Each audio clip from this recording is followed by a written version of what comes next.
Okay, so when we left off, you were talking about the structure. How were you able to deal with all those personalities? What was your managerial style?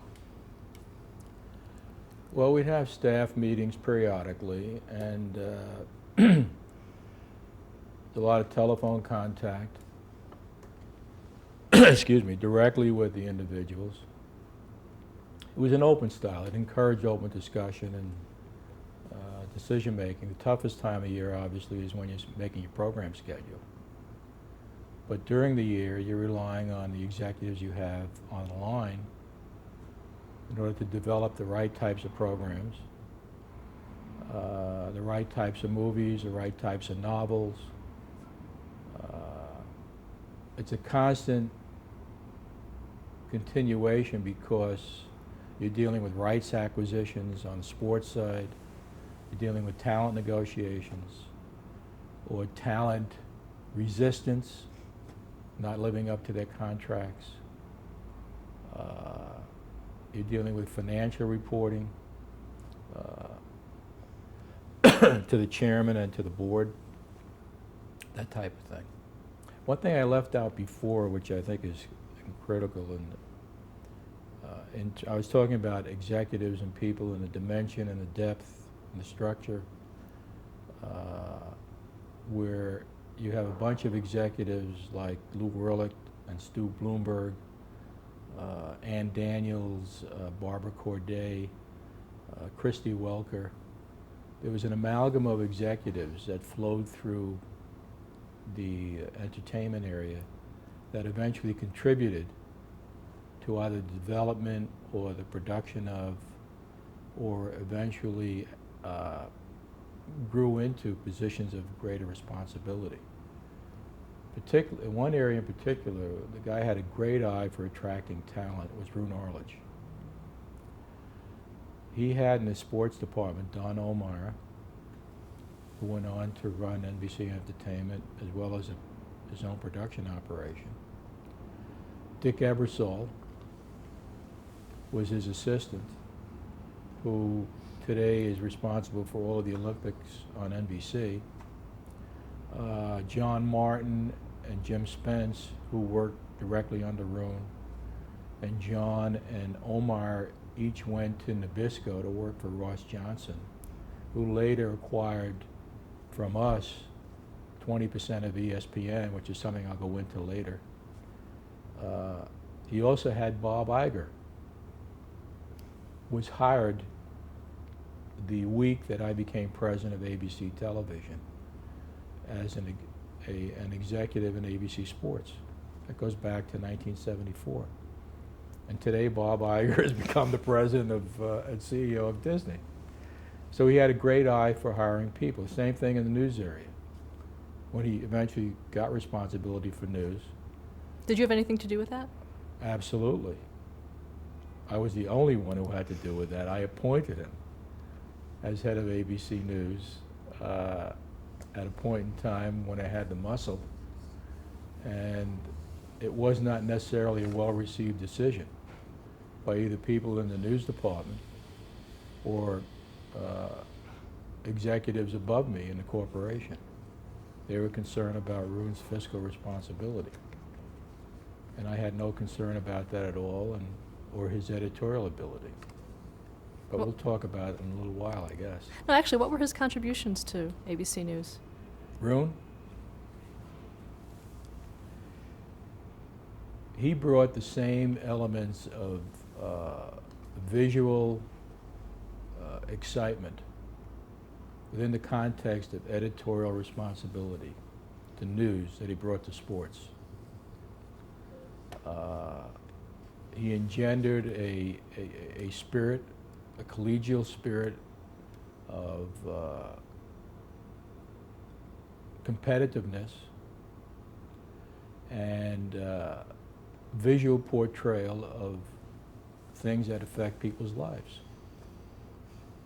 And the combination of me saying to him, Roone, you're going to have all the financial support you need to build a news department.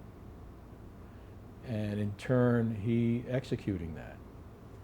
And he brought in two guys on the executive level. One was Dave Burke, and one was Dick Wald, who was formerly the president of NBC News. Worked for him directly. And he basically built a news organization of people. And we expanded the news presence on the television network because we had the wherewithal to do it. Without the wherewithal, you couldn't do it. But having had success in 76, 77, and 78, we had the money and the profitability to reinvest in news. So we added, and of course, again, luck plays a major factor.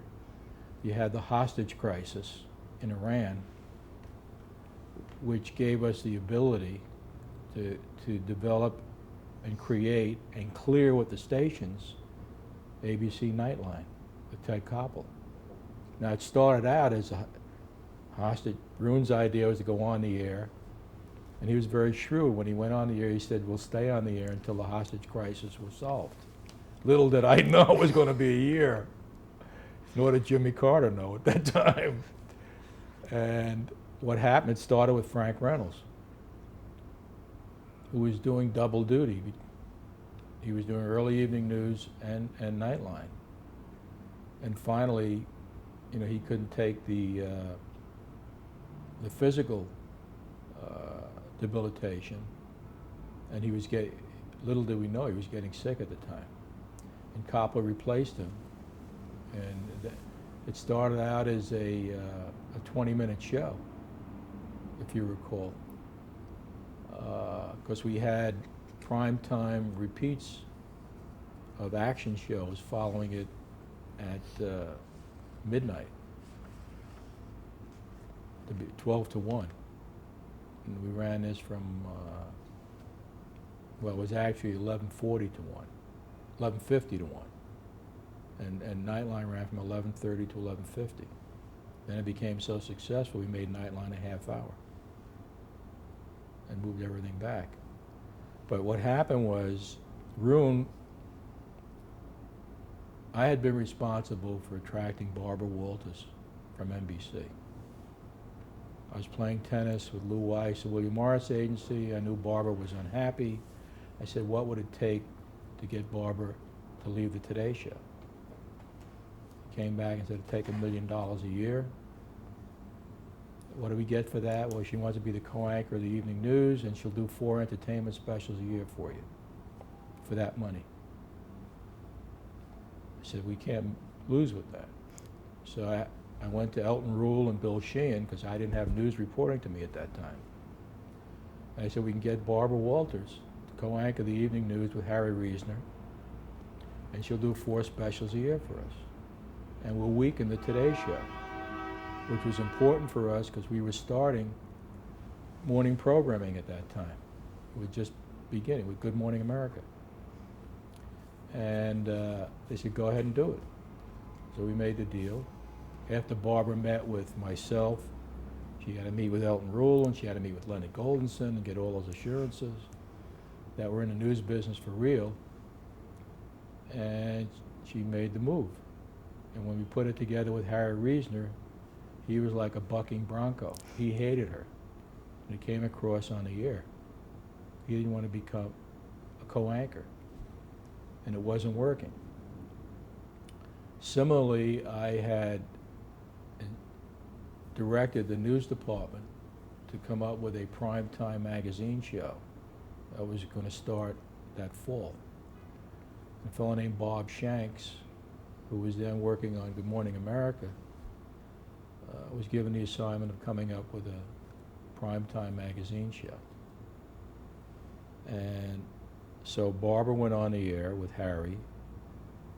It was not a success, as you know. Received a lot of criticism. She was very concerned about her imagery. And I appointed Rune Arledge to head news. I said, Rune, you got a job ahead of you. Solve the problem of the news, and solve the 2020 went on the air with 2 Canadian fellows whose name I can't remember, and it wasn't very successful. And Ruhl went in there, and he basically changed the news, pulled Barbara off that, made her co-host 2020 with Hugh Downs, and put in Frank Reynolds to become the sole anchor of the evening news. And eventually, it took a while, and eventually that evolved into a three-pronged news show with Frank Reynolds, Peter Jennings from London, and Max Robinson from Chicago. So you had a Washington anchor, London, and Chicago, which basically got them out of the studio of one set. And so the news eventually evolved into a successful operation where we moved into probably close to a leadership position, if not overall in 18 to 49 adults. Nightline became a success.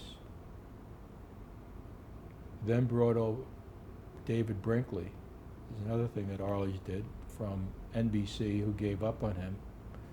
And he formed This Week with David Brinkley, which with Sam Robertson, Sam Donaldson, Cokie Roberts, and George Will, that was the standard bearer for Sunday morning, at least in those years.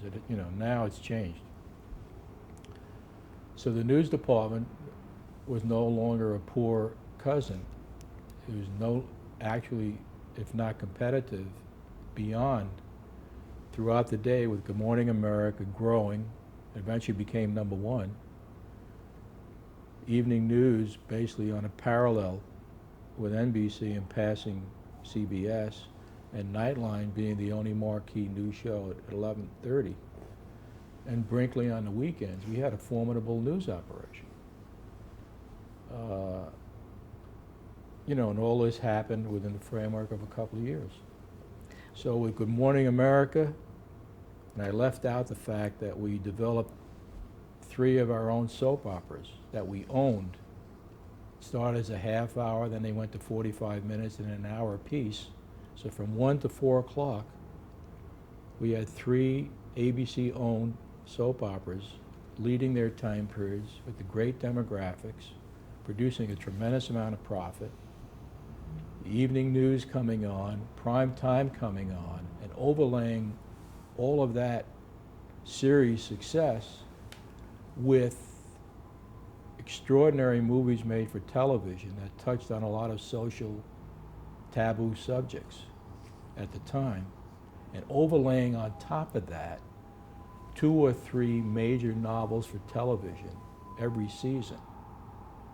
And on top of that, the Olympics in prime time, and 2 in 76, 1 in 80, and then 2 in 84. Yeah, that's a little bad. Were there any duds? Any? Oh yeah, there were. Let me. I'll give an extraordinary track record in novels for television. I can recall maybe 12 or 13 novels for television during my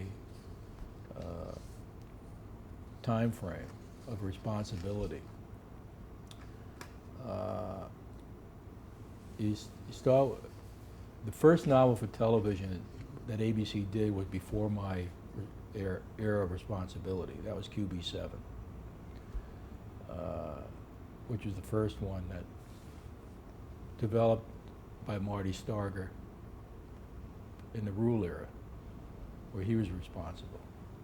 When I came on the scene, you had Rich Man, Poor Man, How the West Was Won, North and South, Masada, Roots,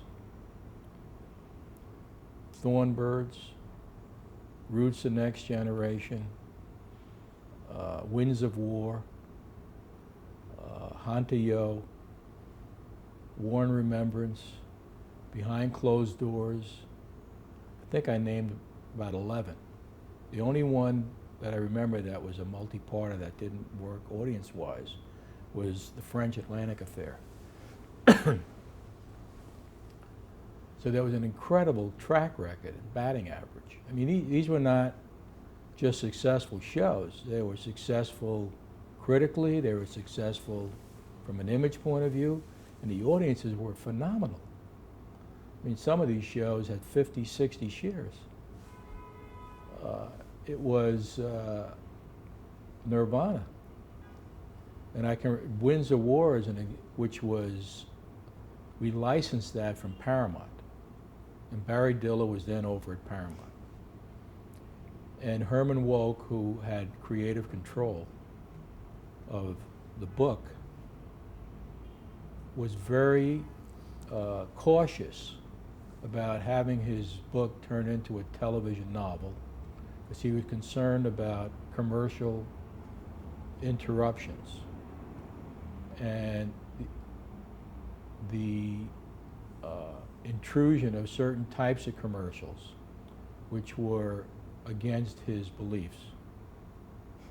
So I had to meet with Herman Wouk and his wife, Sarah. And I was the only one at the network who could agree to this, because it's an impossible precedent to set. And I said, look, don't worry, I'm giving you my word, we won't have certain types of commercials in this show. And nobody ever knew about it but me and the head of sales at the television network. We had an agreement that he was going to sell the show out, but not with certain commercials, because Herman Wouk wouldn't allow that.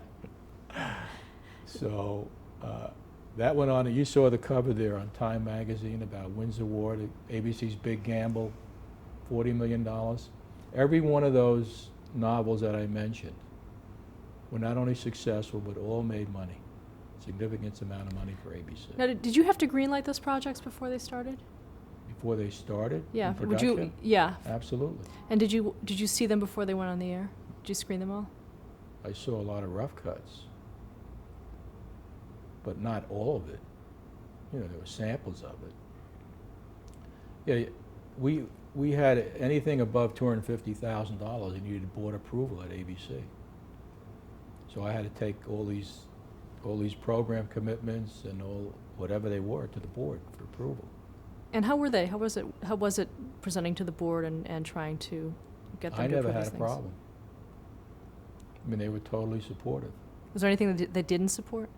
Not when I was president. They did question me on one thing relating to ESPN, but that's a different subject. Okay.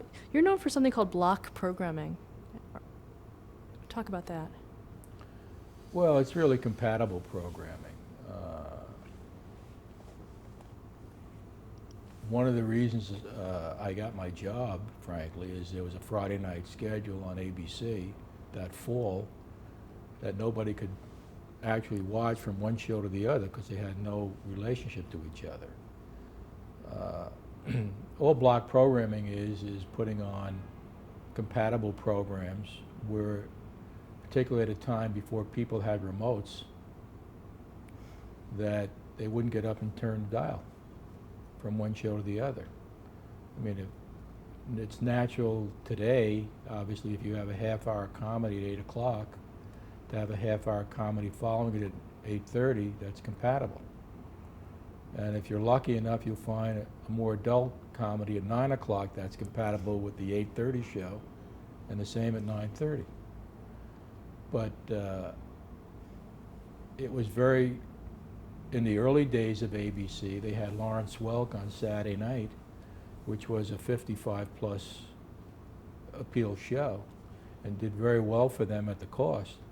But it was almost impossible to follow that with a show that was compatible, till they found the Hollywood Palace. So there were two compatible shows appealing to an older audience. I mean, that's basically block programming. I mean, what we try to do is develop a hit show if it was at 10 o'clock, let's say, Starsky and Hutch. Move it down to 9 o'clock the second year and put a show behind it that would feed off of that. Saturday night, Love Boat at 10 o'clock, move it to 9 o'clock, put Fantasy Island behind that. that type of thing. That's basically block programming.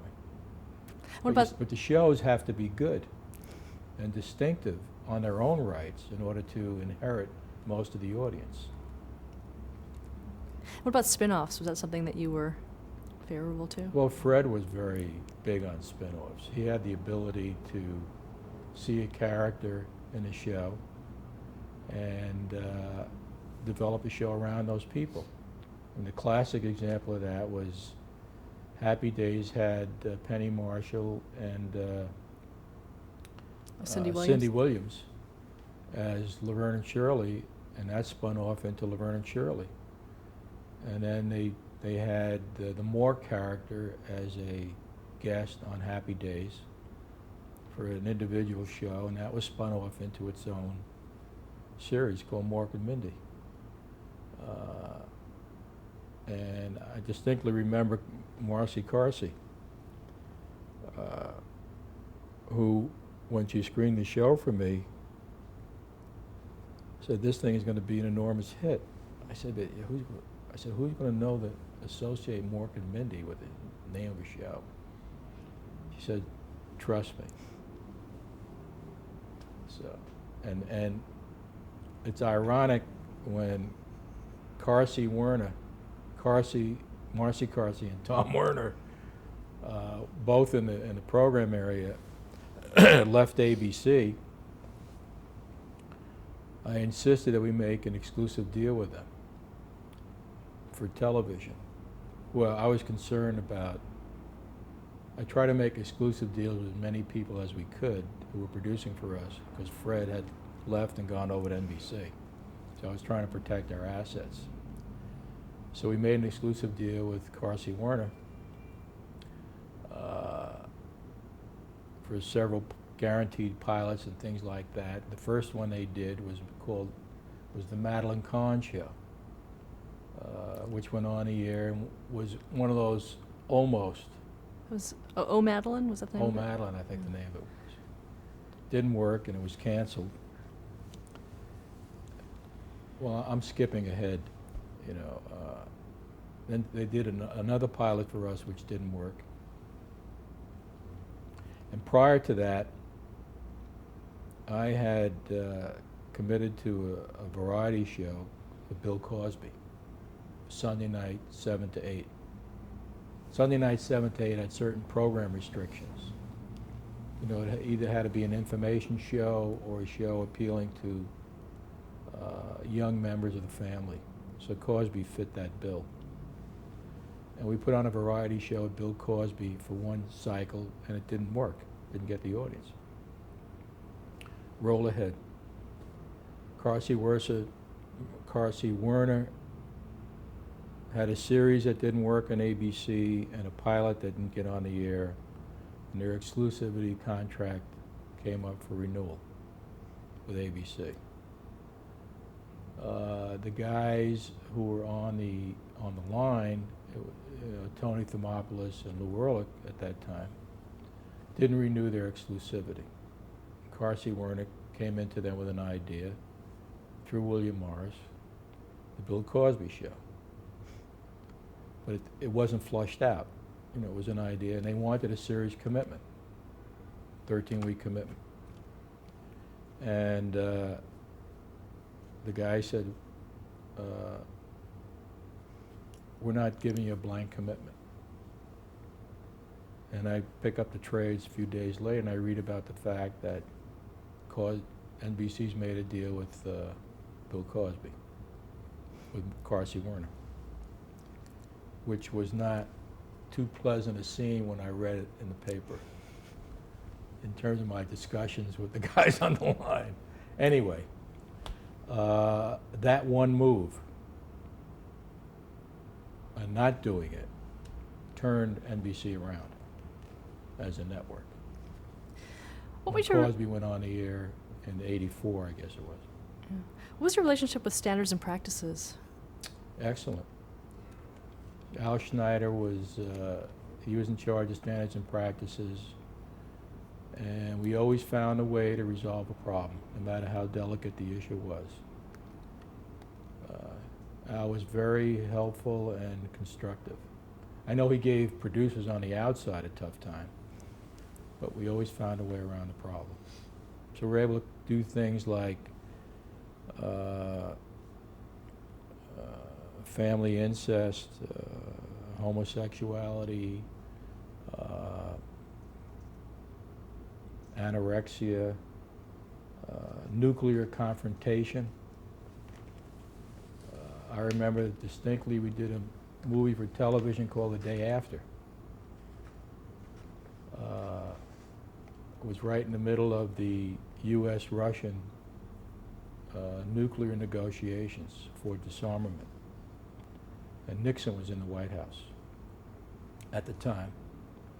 And we were contacted through some sources that they felt we shouldn't put the show on the air because it was going to affect the negotiations with the Russians. So we stood firm, and the show went on the air. You remember The Day After?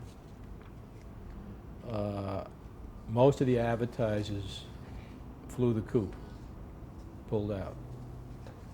So whatever advertisers we had in there were bottom feeders, so to speak. And domestically, we took a bath on that show. However, when it went on the air, it exploded. So it was a 50-some-odd share, and it was incredible. Because the reaction was so overwhelming in this country, and we had produced it ourselves, we were able to sell it overseas as a theatrical movie and television distribution, and we not only recovered our investment in it, but we made money on the project. So, That brings up another thing that ABC was really known for at that time, which was promotion. What was your philosophy about that? well, we had a couple of good people doing that. Cy Coles, and they created the song, which is, I don't know whether they created the song or they adapted it, you know, Still the One. It had a great beat to it. We always felt that promotion, the biggest asset you have is your own on-air, at least it was anyway, back in the 70s, was your on-air promotion time. And it was visually catchy. You know, you also had theme songs that were catchy for series. Today it's not the case because you don't have as much time. You have more commercialization today because the networks have adjusted for loss in audience by adding commercial time. Then you had 6 minutes an hour for a network, now you have 10. So you've lost critical time for some of these elements. And unfortunately, he gave you the wave off. You can finish your thought. Oh, unfortunately.